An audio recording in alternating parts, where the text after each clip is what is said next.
Hello, today we have Alexandra, Nathan, Darcy, Gabriel, and Gideon, and we are going to be discussing nursing and environmental health. Environmental nursing is the progress toward being free from illnesses related to environmental contamination, hazards, and toxins that are detrimental to health. The environment is any physical, social, political, legal, psychological, or cognitive environments of individuals, families, or communities.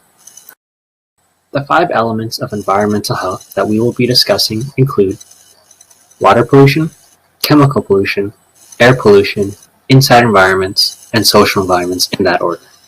But first, we should consider how nursing knowledge forms the basis for standards in environmental nursing. As nurses, we have the most involvement with the community as a whole. Therefore, we are the ones who know what health issues the community has and what further issues may come up as the environment continues to deteriorate. To ensure a proper therapeutic relationship has been developed and maintained, we must apply this unique knowledge into our practice. Nurses are those that advocate for patients and in turn can advocate for changes in policy that may reduce the number of environment-associated healthcare issues. However, the question still remains, is it fair to ask nurses to take on the role of political agents of change on top of every other role they must already play? Canadian Nurses Association state that nurses must be aware of and know how to promote Canadians' health in regards to environmental health. Nurses should engage in environmental health issues as part of their work for social justice. This is achieved by the nurses' various roles in practice, education, research, administration, and policy. The Registered Nurses Association of Ontario's main goal is to minimize and eliminate carcinogens from the environment inside and out. They recognize the importance of environment and how it can affect a person and a whole community. The Canadian Nurses for Health and the Environment is a member of the RNAO and focuses their efforts toward environmental health. The International Council of Nurses believes that the environmental degradation is a significant obstacle in promoting health. They believe that reducing poverty is an effective way to create an enabling environment. They also lobby for health promotion services for vulnerable populations, including the poor and Indigenous people. They have guidelines for health programs that address environmental contamination as well. Throughout our presentation, we will be discussing these 3 nursing organizations, as well as the importance of nurse advocacy and education as it contributes to establishing professional relationships with the patient. We will also be discussing the establishment of therapeutic relationships through factors such as transient communities, time restraints, money restraints, and more. Hi, my name is Nathan, and this is my friend Alex. Hi, we're here to talk to you about water safety and chemical contaminants. What do you think of when you hear water safety?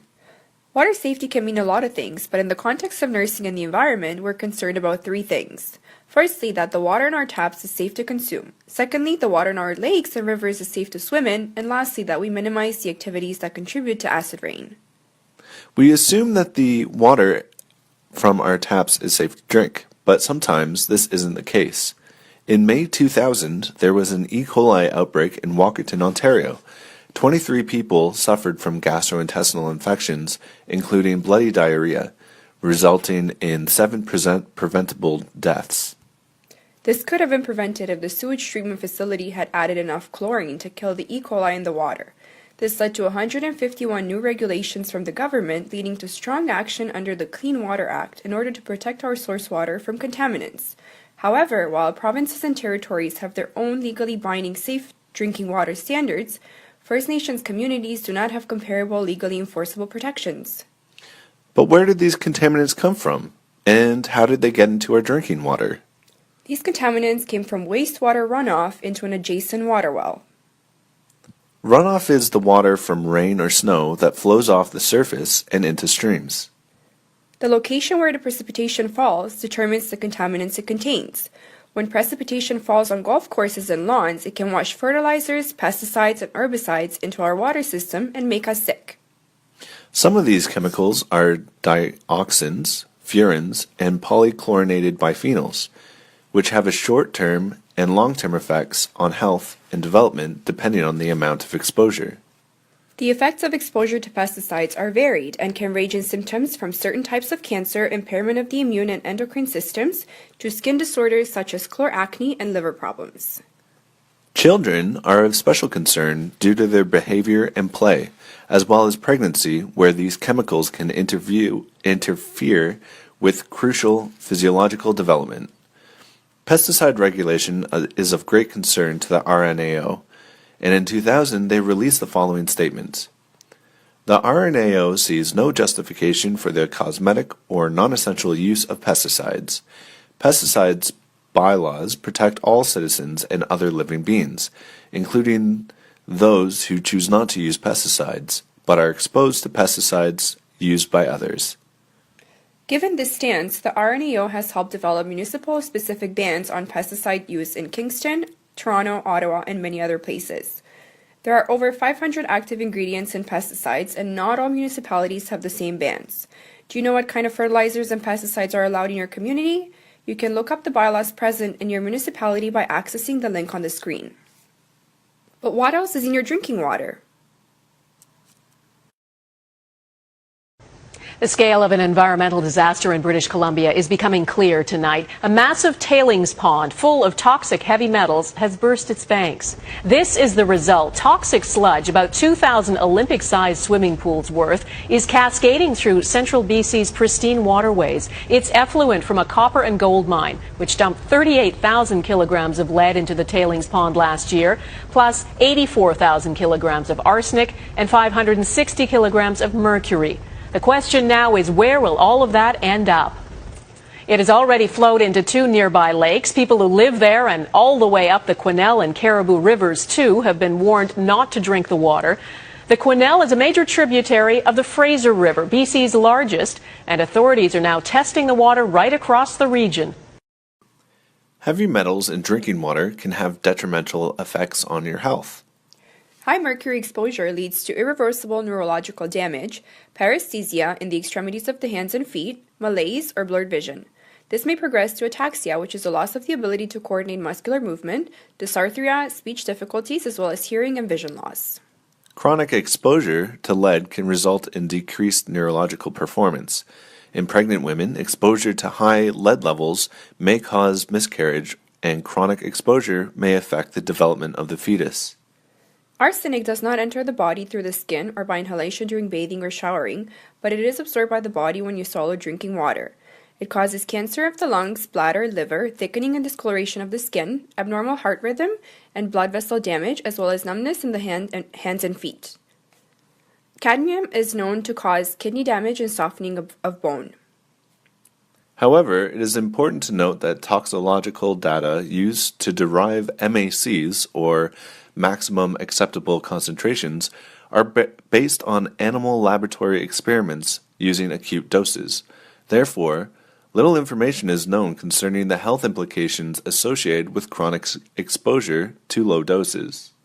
Exposure to heavy metals arises from leaching from plumbing, waste disposal, irrigation or drainage of areas where agricultural pesticides are used, as well as releases or spills from industrial effluents, such as copper and gold mines, like the one from the news report, and from toxic byproducts from oil production from tar sands, as Darcy will explain in the next section.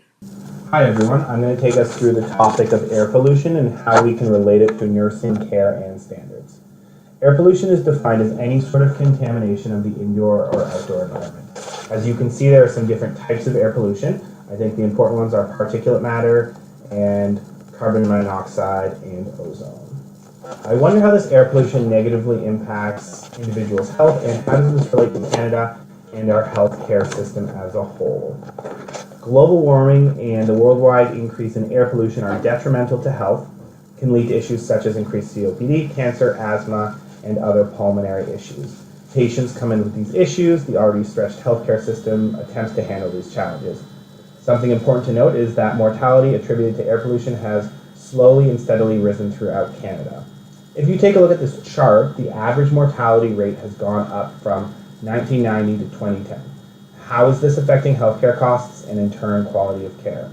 According to the Government of Canada, and I'm quoting, a 10% reduction in the ambient levels of ground level ozone and fine particulate matter would have significant health benefits, including reducing the number of premature deaths by hundreds, reducing hospital admissions and emergency room visits by thousands, and reducing restricted activity days by millions. These health improvements would result in several $100 million in savings for Canada's medical system. What can we as future nurses do to provide fundamentals of care? We are the individuals within the healthcare system who have the most knowledge of the communities we serve. As healthcare professionals, we are on the front line of care. I think there are some key things we can do. We must be aware of various pollutants and how they affect individuals and communities we serve. We must check the air quality index, therefore we can prepare according to the day. For example, influx of asthma or COPD patients during summer heat waves and foggy days. And most importantly, we must educate members of the community to check air quality and avoid activities that are exacerbated during these times. Of course, as with all these issues, there are more complexities, so I'm going to leave you with some questions we can all ask ourselves.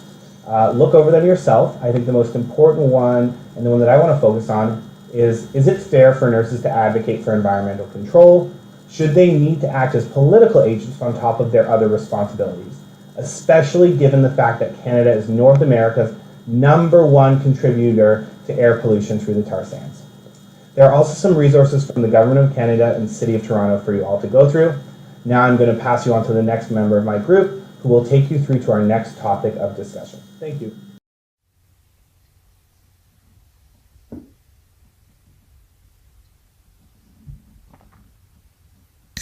Hi, my name is Gabriel. Now we will dive into inside environment.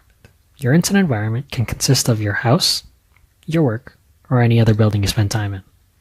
In a recent report, the average Canadian was found to spend about 90% of their day indoors. This is due to obvious reasons, such as work and family commitments, but also as small as not having Wi-Fi outside. This is why a focus on your inside environments are important. However, today, we'll be focusing more on homes. According to the Ottawa Charter for Health Promotion, to reach complete physical, mental, and social well-being, an individual must be able to change and cope with their environment. In addition, it also states that among other factors, shelter is a fundamental resource for health. Nurses should advocate for adequate living conditions in order for their patient to receive the best care before, during, and after care. Finally, any actions must account for different social, cultural, and economic systems. As mentioned earlier by my teammates, there are 3 important factors that can contribute to pollution inside and outside environments. These include water, chemicals, and air. As mentioned by Darcy, these can have a huge impact on the state of global warming. Additionally, global warming can have an impact on climate change, which in turn has an impact on our inside environment. Now you may be wondering, what does climate change have to do with the inside environment and myself as a nurse? Well, let me tell you. So here's an idea. As a result of severe weather such as rain, strong winds, and flooding, people will attempt to weatherize their homes. In other words, they will try to protect their homes from these types of weather by caulking and sealing leaks, which makes sense. However, by doing this, you will alter the airflow and concentration of pollutants in your home. Any pollutants in your home will become trapped with no way of exiting, and the concentration of pollutants, such as smoke, will continue to rise if the action continues. Oh, and all that moisture that is now trapped, it's now giving rise to mold and bacteria. Another problem is that as climate change begins to affect the world more and more, companies are trying to pump out technology for profit without a full safety and health assessment. On the other side of the spectrum, we have to consider the effects of having homes that do not have enough protection. 4 main aspects to be considered when it comes to First Nations homes is that many of these homes are affected by poverty, overcrowdedness, lacking repairs, and lack of ventilation. In 2011, it was found that on the average, First Nations living on reserve had an income of just over half of those that were on non-First Nations. 49% of Inuit children and 26% of First Nation children were living in overcrowded homes compared to 3% of non-First Nation children. These homes are more prone to flooding, more likely to have lack of fresh running water, and 29% of First Nation homes needed major repairs. Studies showing that airborne nicotine was elevated in 95% of Inuit children and First Nations with infants versus 9% of non-First Nation children. All of this results in increased cases of bronchiolitis, TB, pneumonia, and sudden infant death syndrome in First Nation reserves. Hi, my name is Gideon, and I will be presenting social contaminants. impoverished neighborhoods with substantial housing, poverty, homelessness with visible signs of drug abusers, dealers, violence and crimes are examples of contaminated social environment. The impact on the physical, psychological, and emotional health of a person can be severe.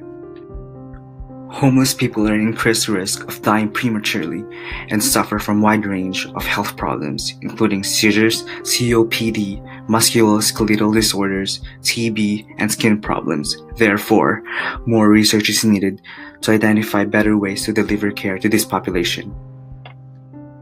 Poverty and air pollution are linked to increased risk of conflict and violence. Overcrowded areas are prone to outbreaks of contagious and inflammatory diseases. The effects on cognitive functions, such as impaired cognitive skills, are mediated by inflammatory cytokines. Therefore, epidemiological research of associations between concentrated poverty, air pollution, violence, and health are pressing public health issues. Interesting discussion about this topic is whether treating diseases can help someone escape from poverty.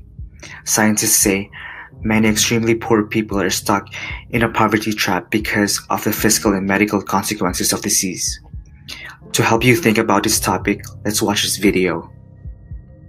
Providing medical care in impoverished areas can do more than just keep people healthy.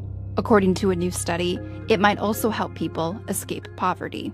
To determine potential root causes of poverty, researchers collected disease and economic data from 83 countries, from the most developed to the least. They found that poor people could be stuck in poverty if they lived in disease-ridden areas that lacked resources to fight illness. Researchers concluded in those places, no amount of economic aid would help. The authors said disease can act like a poverty trap. If someone is sick or needs care, they can't work and make money. But if they're healthy and have some financial stability, they could work and move upward. The researchers argue the best way to address this issue is by changing policies regarding healthcare availability, like Rwanda did. Since the country made major investments in health infrastructure, its economic growth rate has been among the highest in Africa. So what do you think? Do you agree or disagree? International Council of Nurses believes that measures to reduce poverty and build capacity are effective in creating an enabling environment for promoting health. Nurses work in diverse settings that provide ideal opportunities for health promotion to create healthy homes, schools, cities, and workplace. So, can nurses help? Researchers explored the extent to which patient ratings of perceived caring and client-centeredness are associated with perceived nursing care quality in an acute hospital. They found out that client experiences of caring and client-centeredness seem to have an influential role in the extent to which patients experience the quality of nursing care. Open communication, timeliness of assistance, and environmental support stand out as the most significantly related to patients' perceived nursing care quality.